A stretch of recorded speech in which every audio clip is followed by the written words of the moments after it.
দুটো এক্সামের ডেট পরিবর্তন করা হয়েছে। প্রথমে হচ্ছে selection post examination phase 12 2024 paper 1 CBE, এখানে নতুন ডেটটি রাখা হয়েছে 20, 21, 24, 25, 26শে জুন 2024।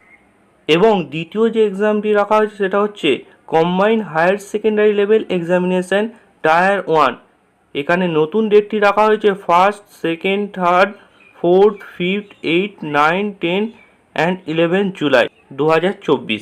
এবং 2 নম্বরে একটি গুরুত্বপূর্ণ পয়েন্টে বলা হচ্ছে the schedule of sub inspector in Delhi police and central arm police force examination 2024 paper 1 will remain the same, that is 27 to 29 June 2024। অর্থাৎ sub inspector in Delhi police এবং সেন্ট্রাল আর্ম পুলিশ ফোর্স যে এক্সামিনেশনের যে ডেটটা রাখা হয়েছিল সেটা কিন্তু একই থাকছে, সেটা চেঞ্জ হচ্ছে না।